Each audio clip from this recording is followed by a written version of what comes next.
Bom, o ex-presidente Jair Bolsonaro teve mais uma derrota aí perante o Supremo Tribunal Federal, na medida em que foi negado o seu recurso perante a primeira turma do Supremo Tribunal Federal quanto à devolução do seu passaporte. Claro, se pretende-se a devolução do passaporte é porque pretende-se a saída do país.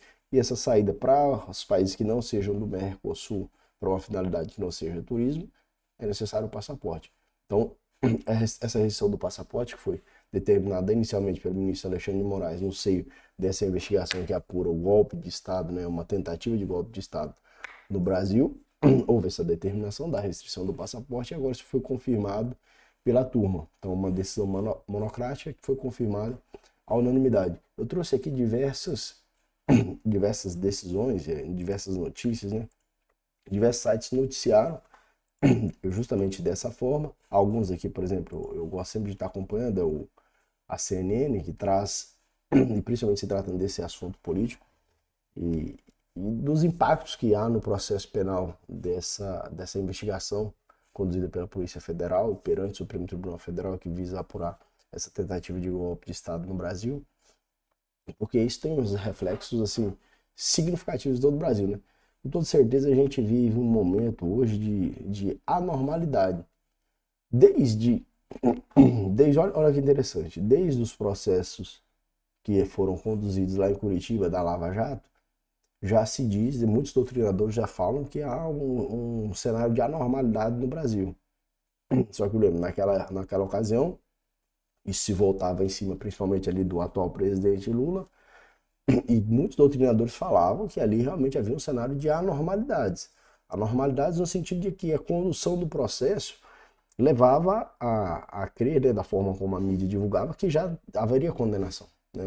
O processo ele estaria maculado por ausência de um contraditório, porque como o magistrado conduzia, isso muitos doutrinadores falaram naquela época, já seria conduzida a condenação. E como de fato foi. E aqui nós vemos novamente, muitos doutrinadores já falam disso, né? Às vezes de uma forma até um pouco mais contida, um receio de tomar uma lapada, mas que também há uma condução do processo de forma que todo mundo já espera que haja a condenação, né? Porque quando o juízo passa a agir ativamente da forma como tem se agido, nós esperamos a condenação, né? Você não espera que um juiz que determine várias medidas cautelares, por exemplo, essa da restrição do passaporte do ex-presidente, ele vai absolver lá. Então ele já vem se convencendo da existência da infração penal e isso vai ser... Isso vai ser levado em consideração... Já o papai fala. Só um minutinho, tá? Isso vai ser levado em consideração lá na frente, no momento do decreto de condenação ou não. Né? O juiz já vem se convencendo, o juiz, no caso, do ministro Alexandre de Moraes. Ele vai determinando as cautelares só porque ele já vai se convencendo da existência da materialidade e da autoria. Isso só leva à condenação. Dificilmente isso levará a um outro cenário que não é da condenação. Mas qual que é o propósito desse vídeo que eu quero falar com você? É o seguinte: a previsão da restrição do passaporte está no Código de Processo Penal e é uma das medidas cautelares que existem. Então, existem no processo penal diversas medidas cautelares, que algumas podem ser de natureza pessoal e outras de natureza probatória ou assecuratória. As de natureza probatória, evidentemente, têm sido determinadas, né? Constantemente a gente vê deflagração de várias operações, a gente acompanha nos sites aqui e tal. Essa apuração que visa a investigação sobre esse suposto golpe, ou a suposta tentativa de golpe, né? Isso é que está sendo apurado. Claro, não tem uma definição ainda. Tem sido apurado. E aí, uma das medidas cautelares, de natureza pessoal, porém diversa da prisão, é essa que está prevista no artigo 320 do Código de Processo Penal. É muito tranquilo isso aqui. Meus caros, veja só. Diante da prática de uma infração grave, da existência da prática de uma infração grave, existe a possibilidade de que o juízo decrete algumas medidas cautelares. Caso o órgão de persecução, de investigação ou o Ministério Público apresente esse pedido perante o juiz e apresente ali a necessidade de que sejam determinadas algumas medidas cautelares para assegurar o próprio processo, para garantir que o processo ou a investigação tenham o seu bom andamento, o juiz pode determinar várias medidas. Uma delas é te prender. Então, se você cometeu ou se você é investigado por ter cometido alguma infração penal, o juiz pode decretar uma medida cautelar contra você. E qualquer uma, pode ser um homicídio, pode ser uma violência, uma agressão, tráfico de drogas, o crime tributário, uma série de crimes.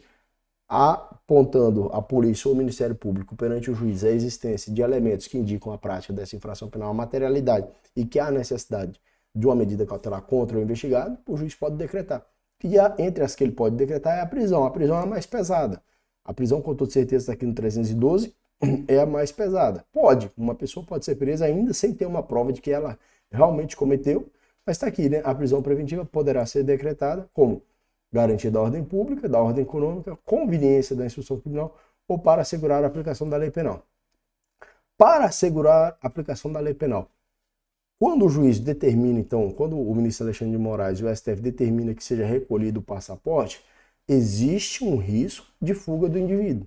Então, se existe um risco de fuga do indivíduo, a prisão poderia ser decretada com base nessa aplicação da lei penal. Porque o que é a aplicação da lei penal? É garantir que o cara não vai fugir se eventualmente ele venha tomar uma condenação e furtar-se a aplicação da lei penal. Isso. A garantia da aplicação penal, ela existe quando não há nenhum risco de fuga. Se houver um risco de fuga, então está sim em risco também essa garantia, né, essa garantia da aplicação da lei penal. Se há um risco de fuga, isso não está garantido. Pode ser que o indivíduo fuga e com isso, então, ele furte a aplicação da lei penal. Aí o artigo 319 traz algumas medidas cautelares diversas da prisão, porque assim, não se quer prender, né? De um processo penal como um todo, não se pretende prender, né? Pelo menos essa é a regra que vigora no nosso sistema. A exceção é que é a prisão.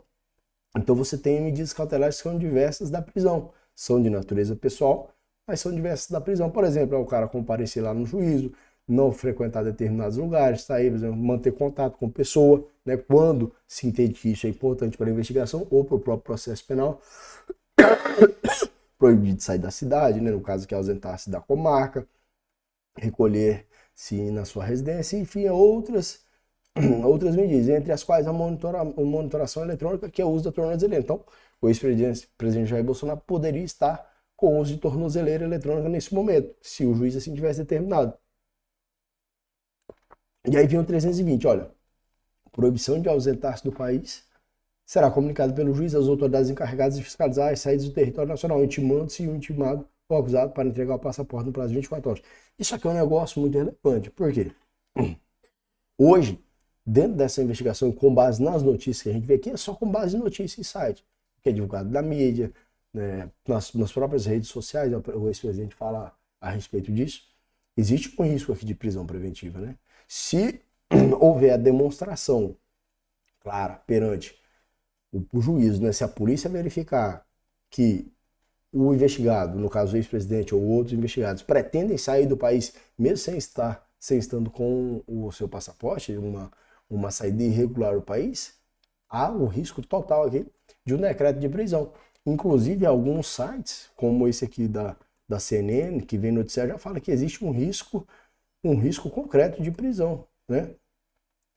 Existe um risco concreto de prisão, porque na medida em que o ex-presidente assumir uma postura de que indica perante a polícia que ele vai sair do país, se a polícia ou o Ministério Público vem perante o Supremo Tribunal Federal, apresenta isso e requer a prisão preventiva, provavelmente ela pode ser decretada, porque a outra cautelar, que é o recolhimento do passaporte, não está sendo suficiente para alcançar os resultados que a investigação pretende, que é continuar a investigação tranquila para poder concluir.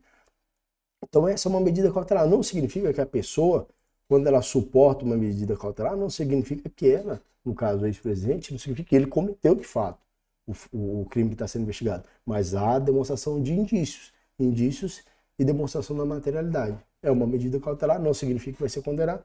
Só que é o seguinte, da forma como o processo vem sido conduzido, se acredita que todo mundo vai ser conduzido, vai ser condenado.